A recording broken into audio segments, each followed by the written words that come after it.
Hey, this is Akshay, and this is my review of the Hifiman Sundaras. Let's get into it.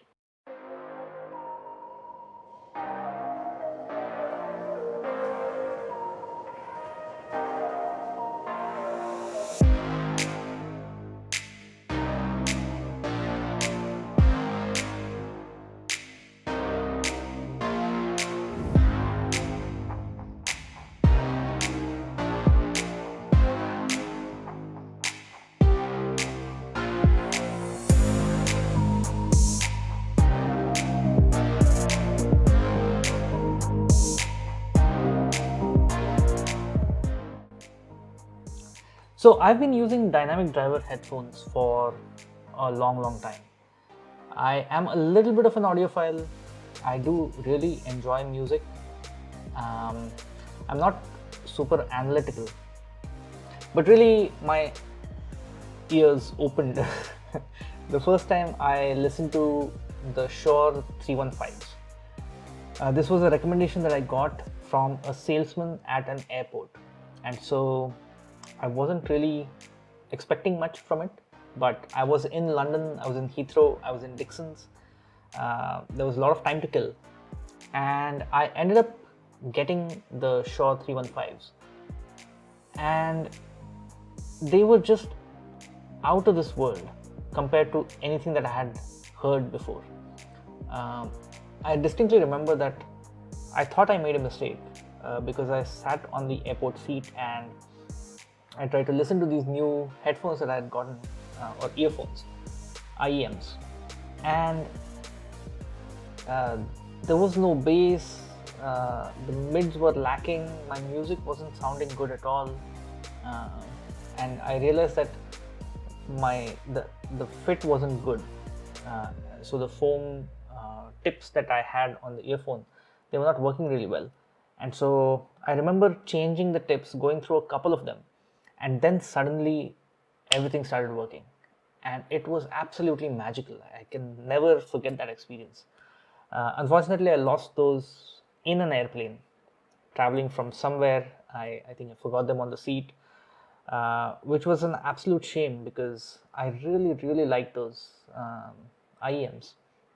But that opened up a whole world of music to me. This was maybe 12-ish years ago. Um, and then I started really getting into music, and I tried out a couple of Sennheiser models. I had the Sennheiser IEMs, I had the closed back headphones, and I also had the open back 598s, um, which were all excellent headphones, and I really enjoyed them a lot. It really brought a lot of my music to life.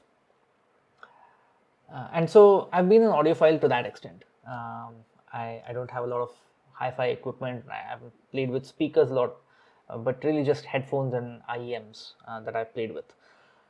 Um, and I had heard a lot about planar magnetic headphones from a lot of my friends, from YouTube quite a bit. And I broke my pair of 598s 6-7 months ago, and since then I've been looking for something to replace them, and I was wondering if I should make the plunge and get a pair of planar magnetic headphones, because they are a little more expensive than what I've paid before for headphones. Um, and so I went with the Hifiman Sundaras very recently, 2 weeks ago, and I have absolutely fallen in love with them, except for a couple of issues. So let's talk about those. Now I got the Hifiman Sundaras with the Hip DAC 2 from IFI, and that was part of my sort of bittersweet experience in the first week that I had the headphones. I really enjoyed the headphones. They are beautiful. I really enjoyed the DAC as well. The sound quality is brilliant. They provide just the right amount of boost required for the Sundaras, and it's a great DAC. The problem with that DAC is not sound quality, it's usability. And I had my trouble with the DAC. I've been working from home, and so the DAC was sitting on my desktop. for the first 3-4 days almost. And I had my trouble with it, but it was okay. It was just that, hey, the wire is too stiff and the DAC is in this position, and when you move the volume knob, it actually touches the table, so the whole DAC moves, and stuff like that. I ignored it because it's just, that's what happens sometimes when you get a new device. But then I went for a walk and I put the Hip DAC 2 in my pocket along with my phone, the S21 Ultra, and headphones on my head. And that was the worst listening experience I've ever had, because the volume knob kept turning in my pocket. The Hip DAC has the volume knob as the screw cap of a hip flask. It's the same design aesthetic that they've used, and it looks really cool. But it means that the volume knob is sticking beyond the walls of the actual DAC, and so it's going to turn when you put it in your pocket. And I can't imagine how they made that design decision for a portable DAC. And also the Hifiman cable is very stiff, um, and it has a right angle jack, and so if you put that in the Hip DAC, every 3 steps it would come loose, and so I just had the worst 500 meters of my life in terms of music experience, and I just immediately decided to return the DAC. So that's a bit of a shame, because the sound quality from the Hip DAC was really good, but I will replace it with the Signature series soon. They have IFI also has a Signature series DAC and amp combination, and the amp is specifically tuned for Hifiman. They have a version that is tuned for Hifiman and another version that is tuned for the Sennheiser HD6XX. And so I can get the Hifiman version, and I feel like that will provide me with all the sound quality that I require. But I can just use it as a desktop DAC, not worry about carrying it around, and um, just use these headphones as headphones that I can listen to inside the house, not necessarily carry it around just right now.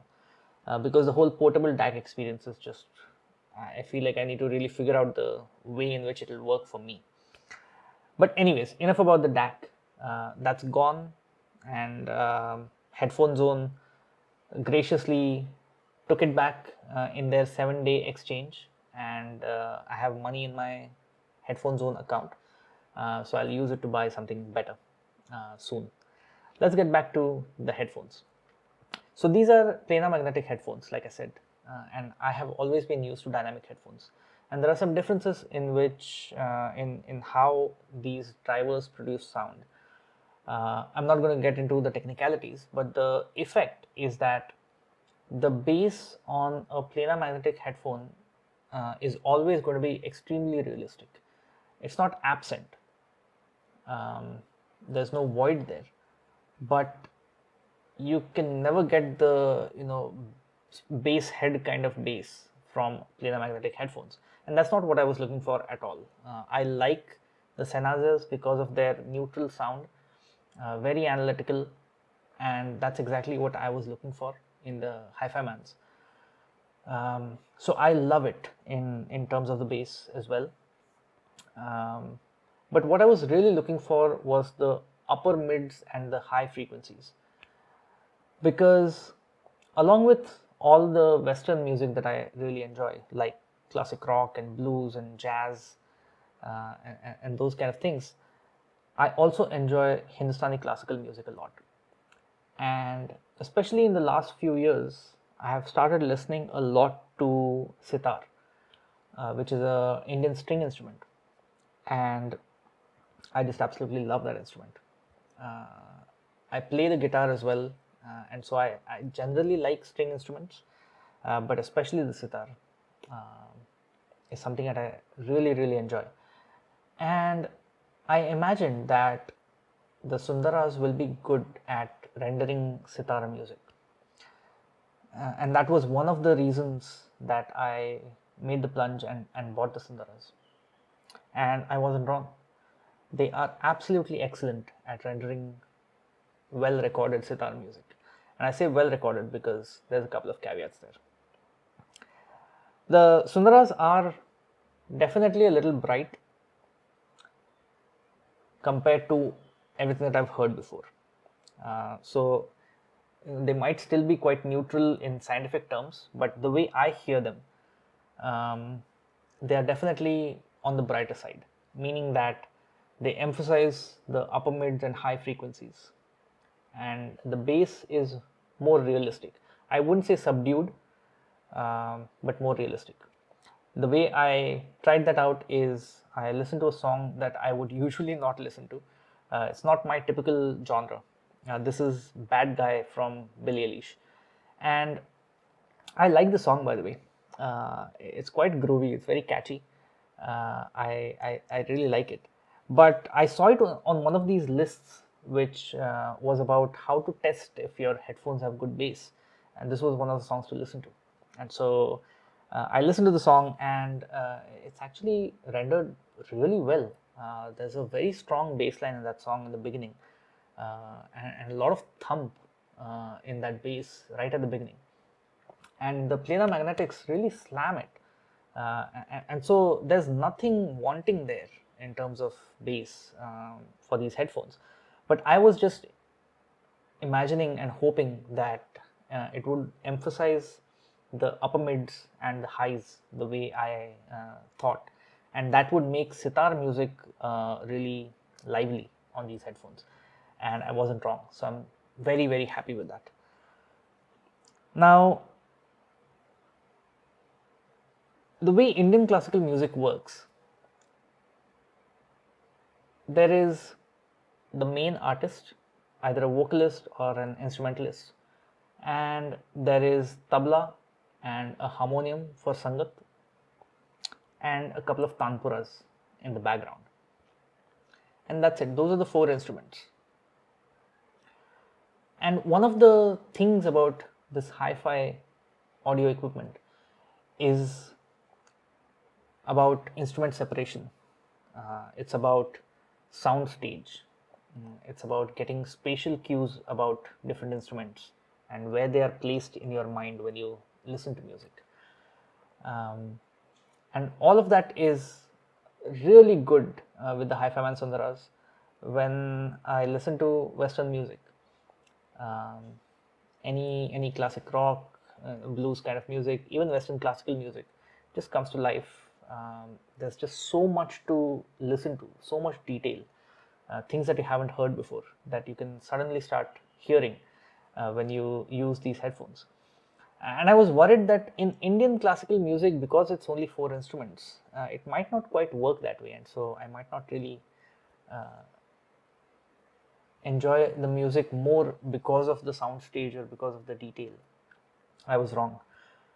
It absolutely works for Indian classical music as well, and it has given me hours of joy over the last 2 weeks to listen to the performances that I had listened to for many years, and these headphones have just breathed new life into those performances.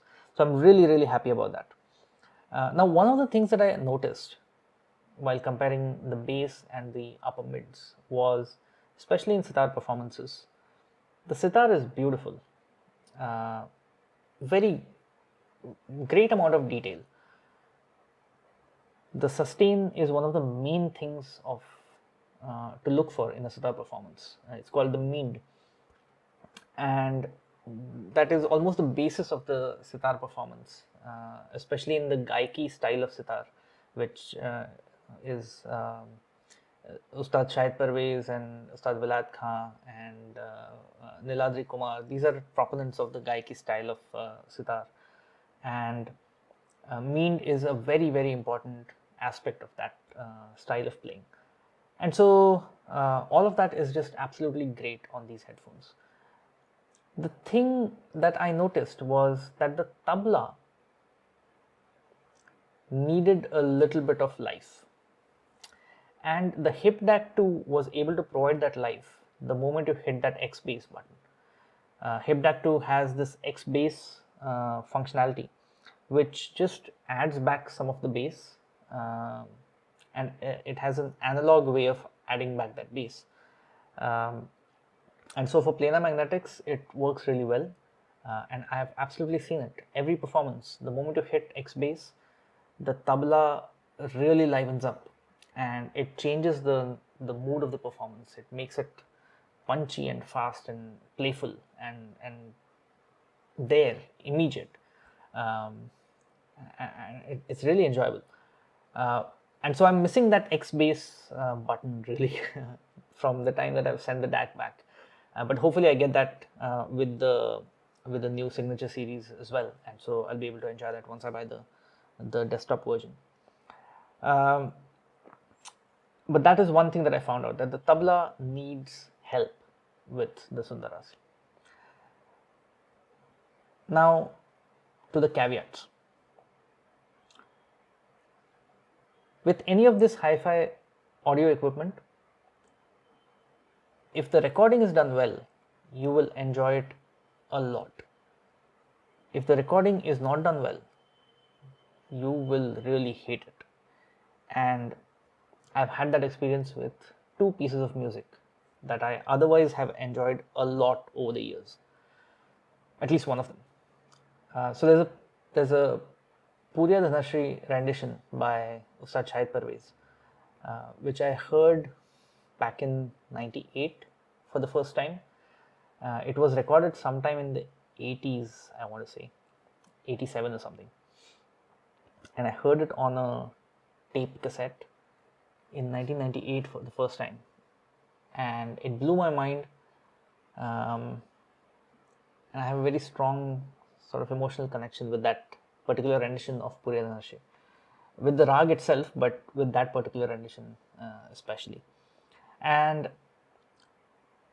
I have enjoyed that performance since a lot, all through the years. It went missing in between because I only had the cassette and I had no way to play it. And it took some time before I found it on iTunes. This was maybe 4 or 5 years ago that I found it again. And I started playing it again, and I really enjoyed it. I enjoy it today.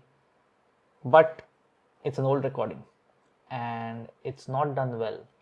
There's some hiss, and it just sounds really bad through the Sundaras, which is which is a shame, because I really wanted to enjoy that particular piece through these headphones, but the recording is not good.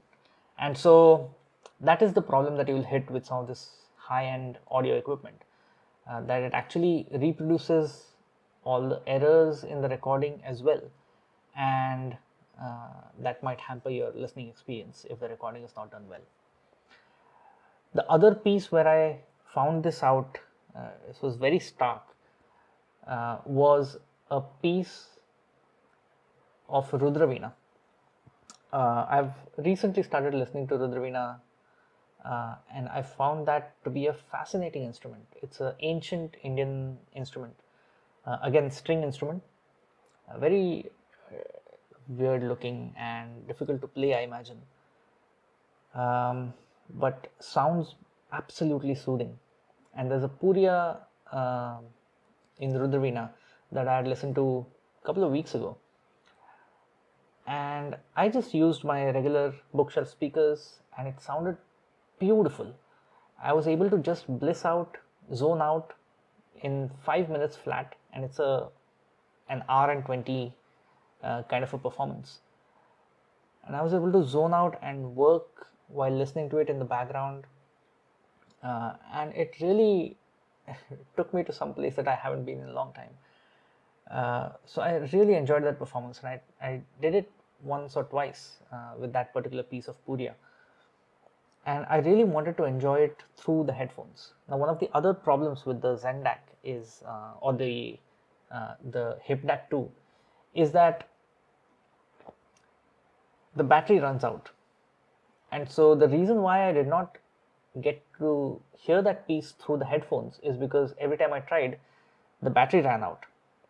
And so it was only in my third attempt that I was able to listen to it through the headphones.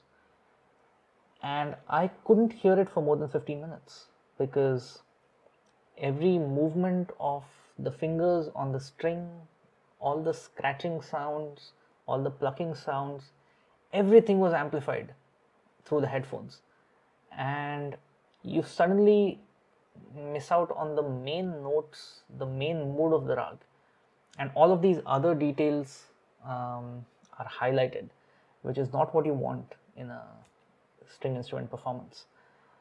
And so that is the unfortunate downside of having high-end headphones, that if the recording has errors, those errors get amplified as much as the actual sound, the actual music, and that's bound to hamper your listening experience.